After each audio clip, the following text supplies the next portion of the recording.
Okay, if I can, let me call this meeting to order and see if we can get started here this morning. If you will find your seats, members, and thank y'all for coming in. And Curriculum Committee, thank you. I know a few of you here were there this morning hearing that Senate bill, so thank you for your work already this morning. Let me welcome the visitors. Glad to see them. Senator, glad to see you here and look forward to hearing this bill. If I could, Representative Townsend, do you mind opening us with prayer? Yes, Mr. Chair. Please bow your heads. Dear Father, thank you for this day. Please bless this committee and everyone in this room. Please give us guidance and do the right thing for Georgians. In Jesus' name, amen. Thank you, Representative. Members, committee day. What we have done, members, we have allowed the audience that wanted to speak to sign up on this bill, as this bill has been with us some time. So I wanted to give, since it was last heard last year, an opportunity for you members to hear from the audience that attended today. So we have, if you would, Senator, you can either sit in the front or at the podium, whichever one you want. Yes, sir. That'll work very good right there. Senator Burns, if you would you read your LC number to us, and then you'll have the floor. Thank you, Mr. Chairman. Members, I bring you Senate Bill 50, LC 540142. Is that correct? Yes, sir. Floor is yours, Senator. Thank you. Thank you to the committee. Thank you to the chairman for the opportunity to bring this bill before you this morning. This is one of a trio of bills that we worked on last year. We had House Bill 402, is that correct? Representative Hilton, and then we had Senate Bill 107, all dealing with water safety, aquatic safety, and this is the third in that group that deals with lifeguard training. So I'll walk through the bill briefly, but just in quick summary, what this bill does, it allows but does not require school systems in Georgia to offer water safety, lifeguarding, and aquatic safety training, which may, but is not required, to lead to a certificate. So they could become a certified lifeguard through the American Red Cross or some other nationally accredited agency. And the purpose of that is to generate as many additional certified lifeguards as possible. Typically, we have a huge shortage right now for lifeguards in our aquatic world. The majority of those who choose to engage in that are young people between the ages of 18 and 24. When I was in that age range, I was a lifeguard. I taught swimming at Rock Eagle 4-H camp, but at this point in my life, that's just not where I can best utilize what limited skills I have left. But the point is, we want to see if we can't find ways to effectively prepare young people to be lifeguards. So let's look through the bill quickly. I'm going to have to ask for a friendly amendment here and there, if that's okay, because we need to adjust some dates, simply because we've had to defer the action on this bill from last year. So if you would begin in Section 1. Section 1 really just lays out how the lifeguard curriculum would be developed through the Department of Education. The Department of Education is here this morning, and they'll speak to that, but we're going to adjust a few things. I'm going to have to look at line 19, psychomotor skills. That's a great term that means you can coordinate your hands and your legs effectively and to support cognitive learning. But if you'll notice on line 21, it points out that we begin in year 25-26. That would ask that move to 26-27. We would still do this in grades 9 through 12. On line 24, no later than January 1st of 26. Make that change, please. The State Board of Education will adopt content standards, including learning objectives, reading materials, lesson plans, psychomotor skills requirements, and testing. And I'll point only to the fact that line 30 and following, these are the only shalls pretty much in the bill. If the Department of Education shall develop the curriculum, and it shall include one or more of the following, and shall incorporate into instruction the psychomotor skills necessary for lifeguarding and aquatic safety. And again, we're using instructional programs from the American Red Cross, the American Lifeguard Association, Safeguard Light, Starguard Light, Stop Drowning Now, and any other nationally recognized curriculum that's based on the most current national evidence on lifeguarding and aquatic safety. Local boards of education shall ensure that such curriculum on line 39 shall enable students to be qualified to work as lifeguards. I would point out that this is a voluntary program by the state, by the schools. They can choose to do it or choose not to, but if they choose to do it, students who participate in the program are not required to become certified in lifeguarding. So it's a voluntary option on the part of the student in line 41. And then from there on, we're looking at local schools may partner with nonprofits and other government agencies in lines 46 and 47. One more editorial correction in line 50 from July 125 to July 126. And at the end of the day, the State Board of Education will accept 1/2 unit of elective credit for this lifeguard training opportunity. Section 2 simply adds on line 81 lifeguarding and aquatic safety to the approved list of focused programs as defined by Code Section 22-326. With that, Mr. Chairman, I'm happy to take questions. I want you to know that this has been a great journey. We've had a lot of input from around the state. Certainly, I want to thank Metro Atlanta YMCA.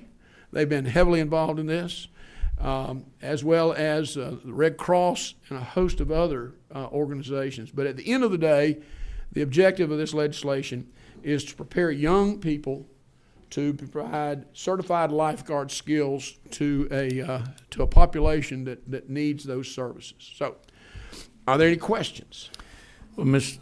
Senator, thank you very much for this bill, great bill, and having been a certified lifeguard and an employed lifeguard too in my era, I definitely see the value of lifeguards, the training it takes to become one that it could benefit you, your family, others around you, so thank you for this bill.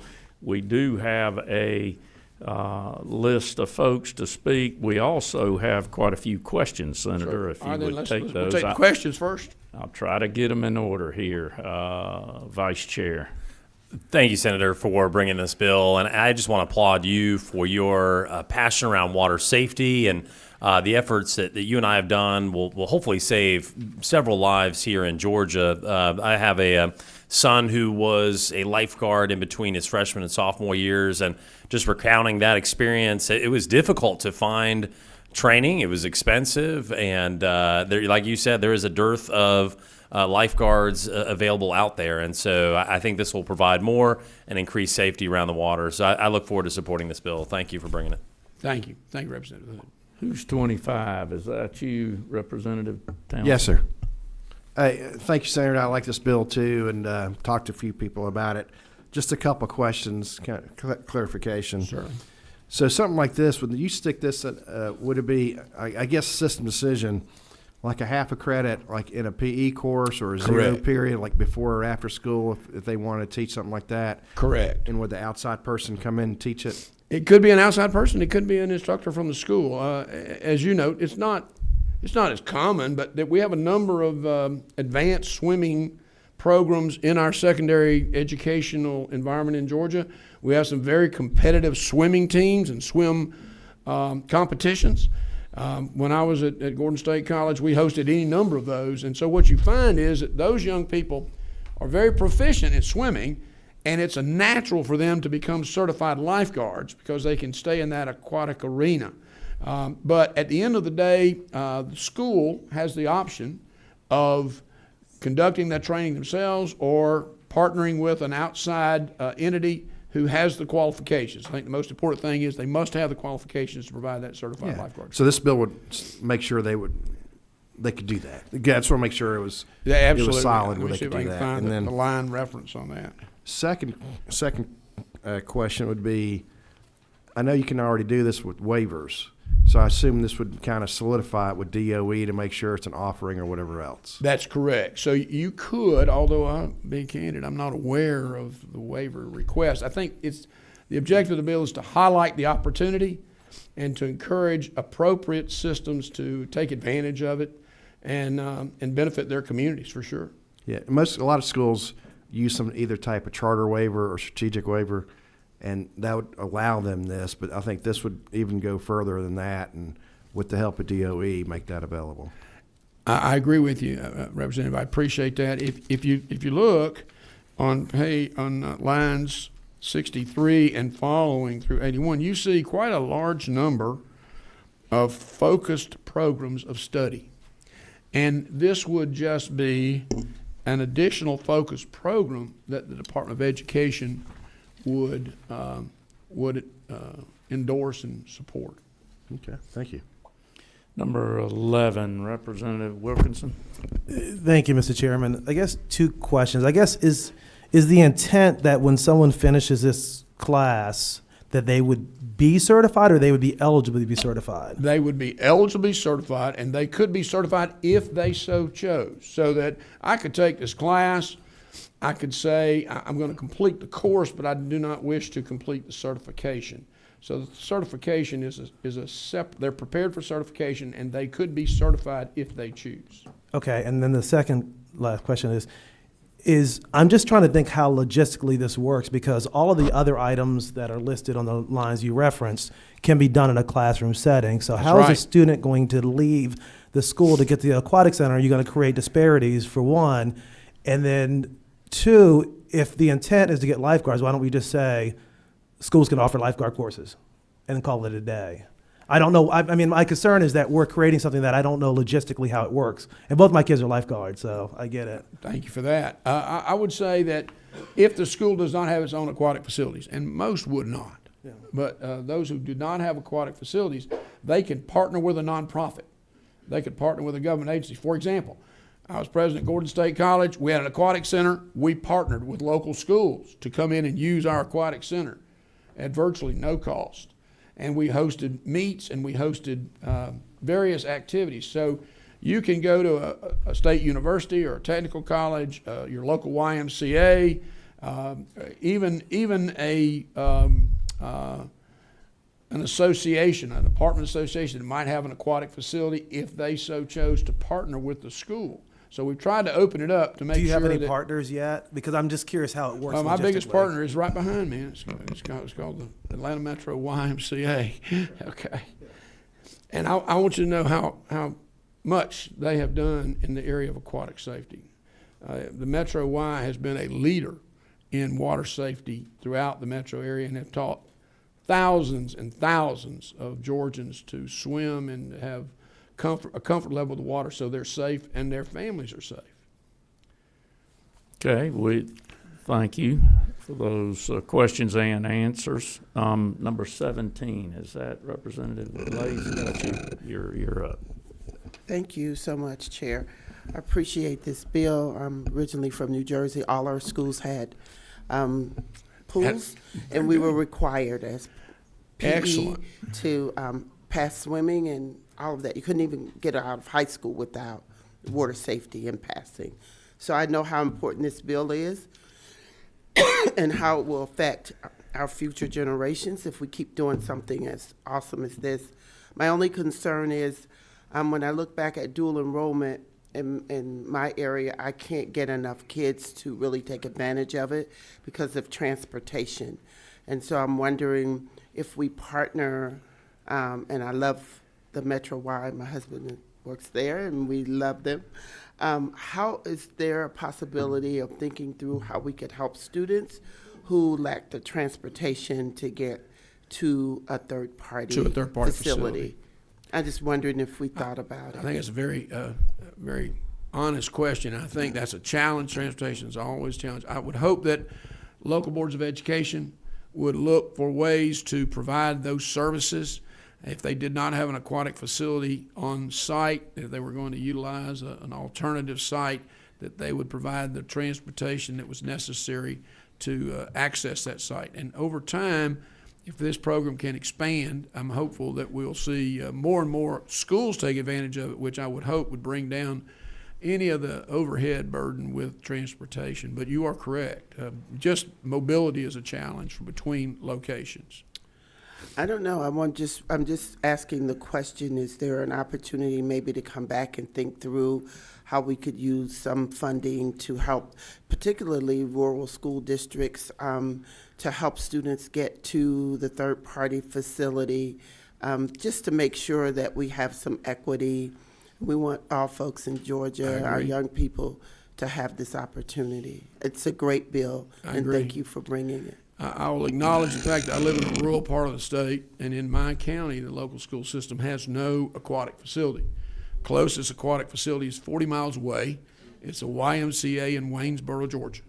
So that is a real problem, and we recognize that. All right.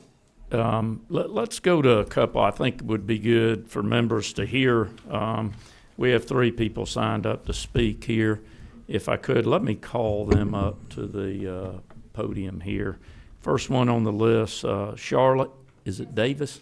There you go, Charlotte. Thank you so much, Chairman Irwin, members of the committee. Charlotte Davis on behalf of the Statewide Alliance of YMCAs. Really appreciate the opportunity to speak in support of Senate Bill 50 and to specifically thank Senator Burns for his work really on the entire water safety package that he had mentioned. We were incredibly supportive of all the pieces, but particularly this one, and appreciate this committee considering it this year and bringing it back up for consideration.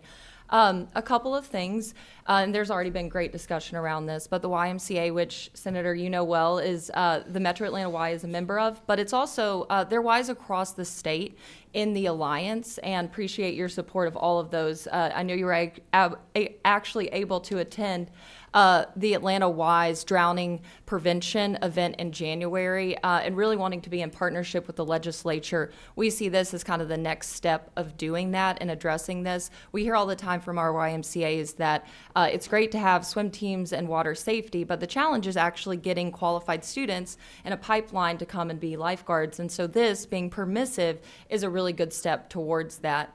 Also appreciate and want to call out, because there's already been good discussion around the mention and acknowledgement that it will likely take community partners to be able to do this, to set standards, to help, whether it's with the funding or with the transportation. The YMCAs already do pupil transportation for a number of programs. This is obviously a little bit older of a population being high school, but still I think that there are plenty of opportunities to have that discussion and work in partnership with school systems if they choose to implement these programs. But again, thank you so much, Senator, for your work on this, and really appreciate the committee's favorable support of the bill. Thank you. Charlotte, before you step down, Yes, sir. any comments on transportation that the Y provides? Yes, sir, absolutely. So I mentioned, pupil transport is something that they do in a number of locations. It is fairly tailored for specific populations if you're dealing with IDD population or otherwise.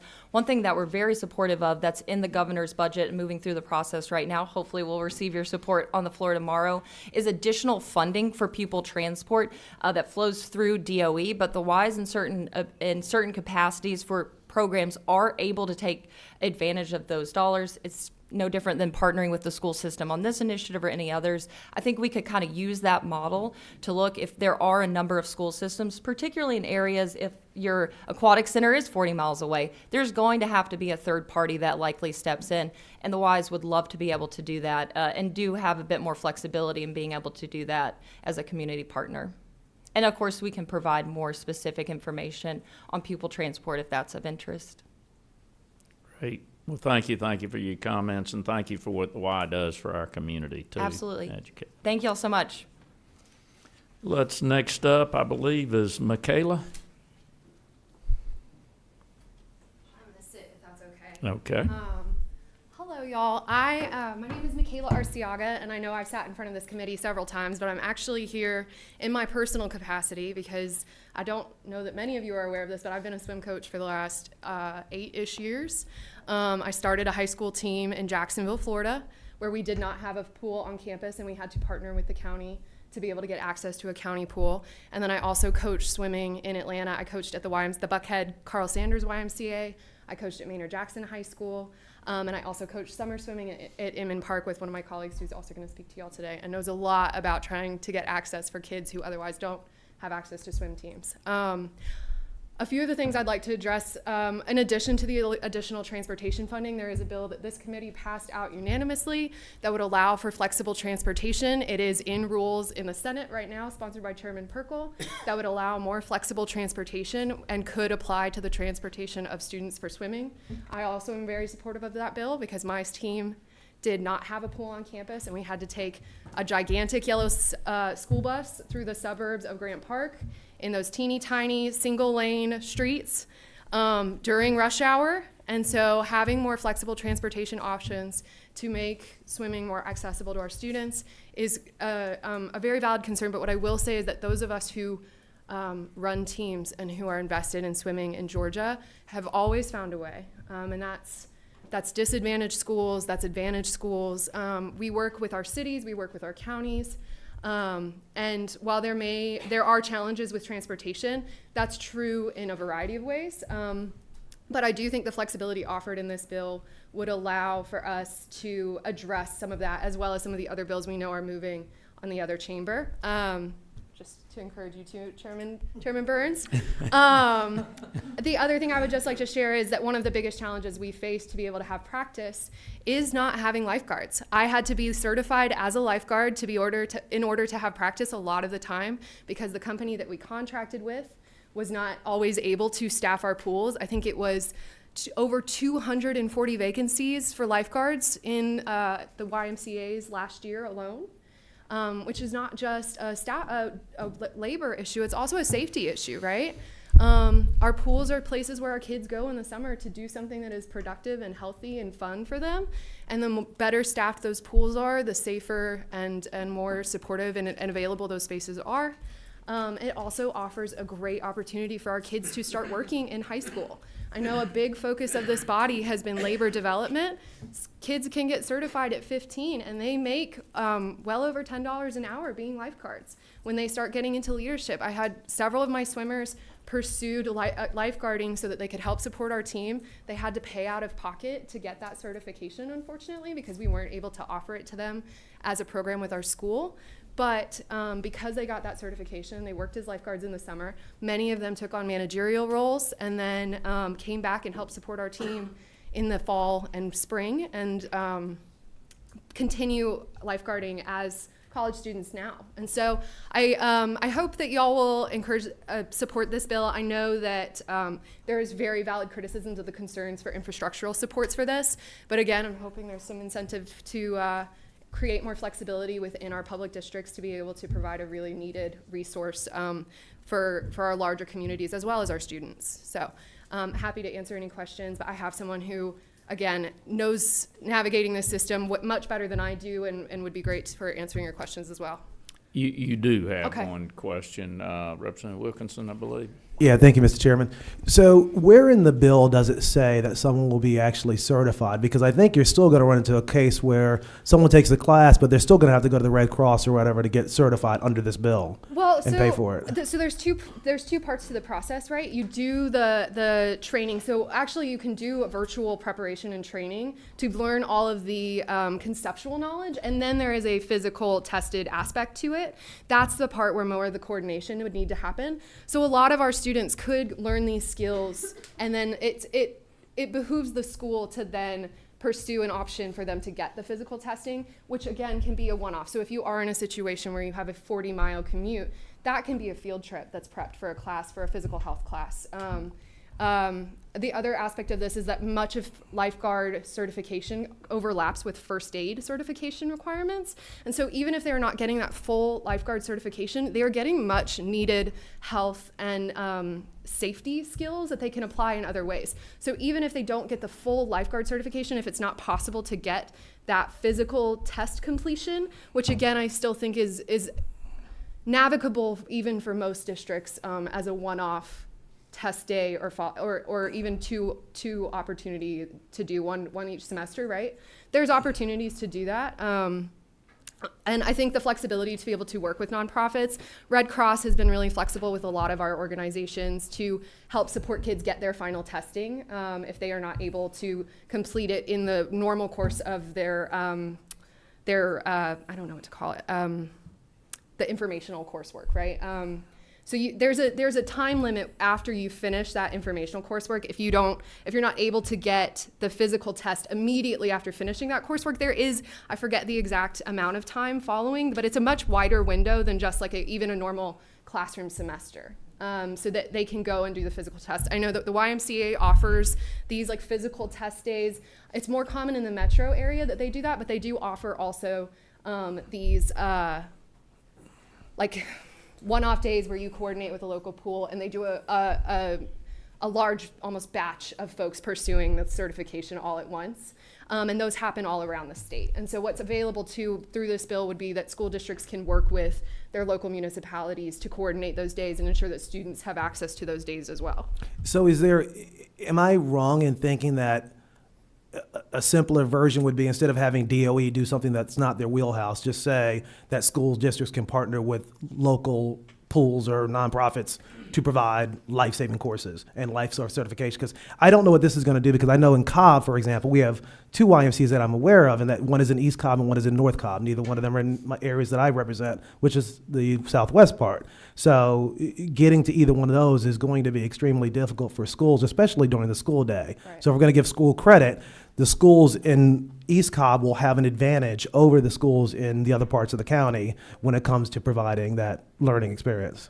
So I think that's a two-part question. I think the first is that Department of Ed is here, and I'm sure he's happy to answer this, but from what I understand, when they are pushed somewhat beyond the bounds of the expertise they may have in-house, they will seek guidance and feedback and information from the content area experts. So right, in this case, that would be folks that are national or even locally recognized water safety groups that can inform what the curriculum and the standards should look like. And these are programs that have existed for decades. So there are well-established standards and guidelines for what this coursework could look like. And then the other side of this is, I think you're right. There is certainly a concern around equity of access for kids that are in those areas. I would just say, I think that in the same way that we try to prioritize like kids getting across the state for sports transportation, this is a sport. Swimming is a sport. We find support for this in many ways. If it is something that a school is willing to prioritize, which I think that we should encourage them to do so, allowing it to be offered as a coursework relieves the burden of students who would otherwise not have access to this coursework, who would otherwise have to pursue that coursework in their own free time, out of pocket, from their own capacity. This relieves a lot of that burden if our schools are supported with the curriculum, the standards, and the support of the district to be able to offer that. Did you want to follow up? Are you sure? Okay. Great. Thank you very Sure. much. Thank you for your comments and knowledge to us. Next up on the list and our last sign-up speaker, Ms. Wesley. You can sit down here or you can go to the podium, either one you want.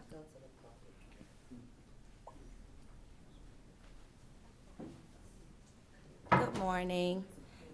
So my name is Adrienne Wesley, and I am a swim coach here at City of Atlanta. Actually coached for a Midtown High School swim and dive team. I've coached USA Swim at DeKalb Aquatics. I've worked at the YMCA. I actually was responsible for getting their Adapted Aquatics program off the ground at the Buckhead YMCA. If you don't know, Adapted Aquatics is an adaptation of swim for persons with disabilities.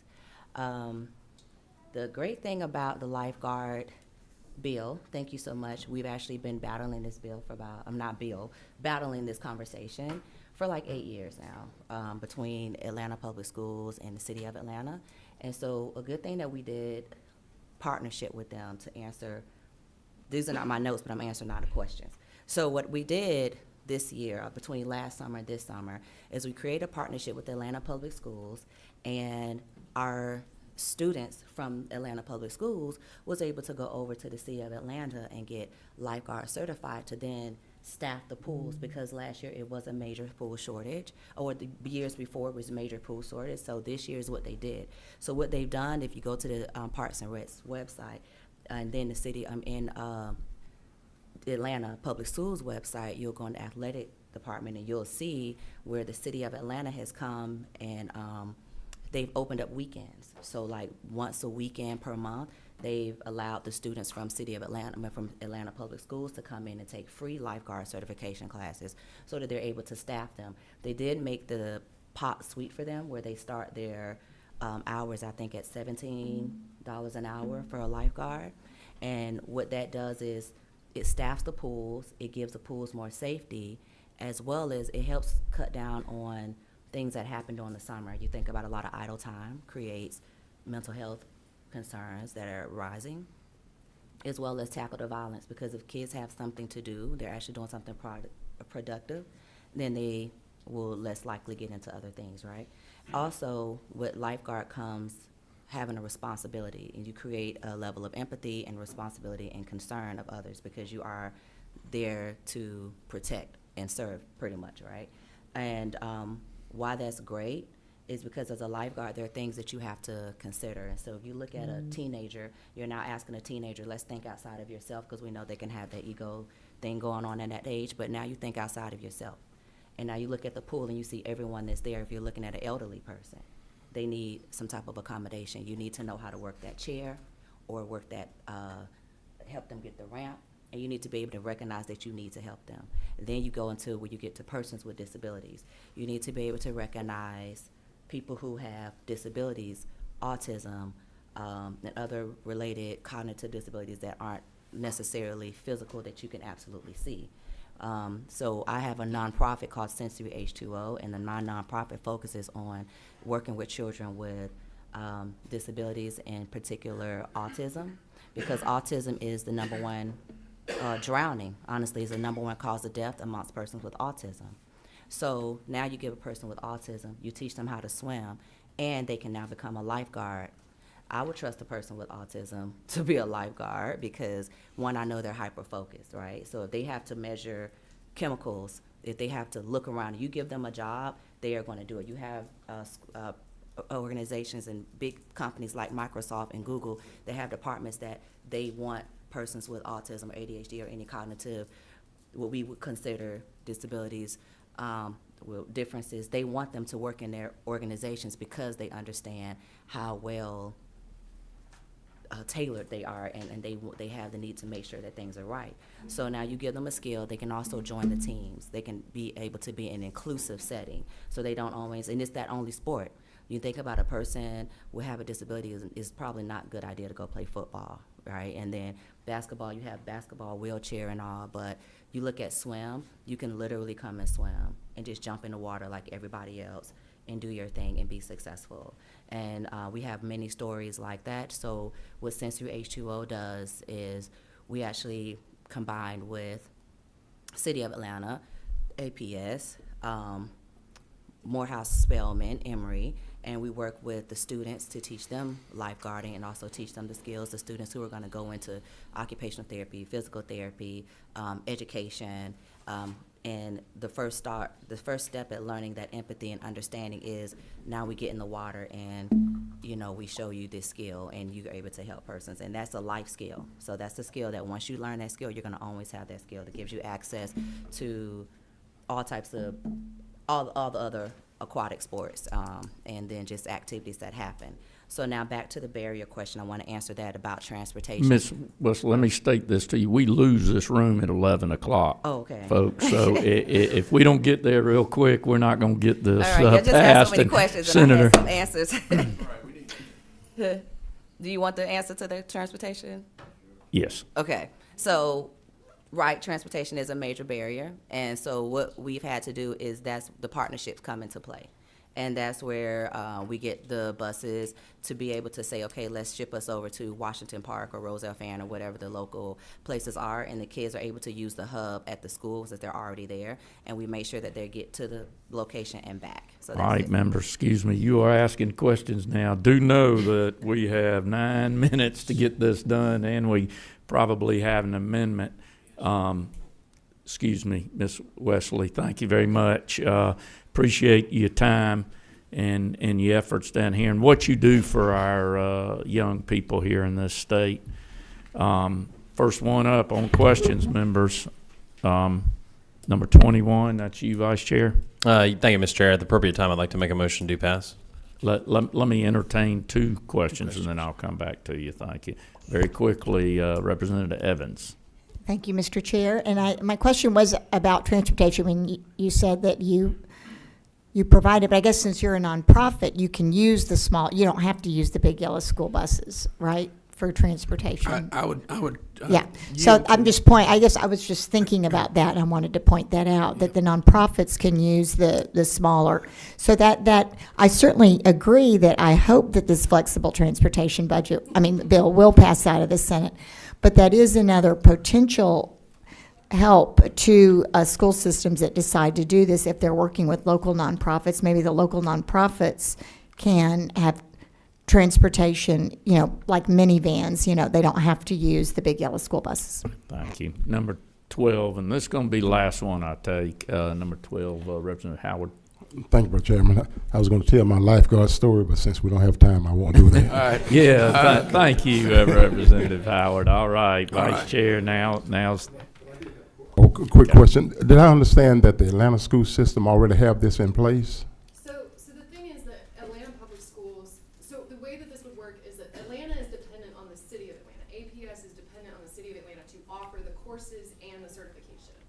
This allows the school districts to be able to offer the Courses. And then they still have to address the issue of testing, right? But it relieves a significant administrative burden to both get kids to the pools to an external facility regularly for the coursework aspect of certification, and then just tackle the issue of the physical test, which again has both the longer window and a variety of options in which they can complete those tests. Just as a point of clarification, Mr. Chairman, this legislation equips the schools to provide the educational component. If the student then chooses to be certified, that certification will be handled by an appropriate organization. So you take the course, and then you choose to go through the examination and testing to receive the certification. APS, in partnership with the City of Atlanta, has worked to kind of connect those 2 dots. This would allow other school systems around the state to do the same. good. Okay. Members, we have a motion on the table. Do I have a second? Second. Okay, I do have a second. Now, we have an amendment to discuss, members, if we could. And Senator, if you would, line by line, go Right. through your friendly amendment here. If you would, please, committee, look at line 21. We would strike 2025, 2026, replace it with 2026, 2027. On line 24, we would change the date from January 1st, 2025 to January the 1st, 2026. And then once again on line 50, on or after July 1st, 2025, I ask that be changed to July 1st, 2026. And I believe, Mr. Chairman, those are the only adjustments. Members, Mr.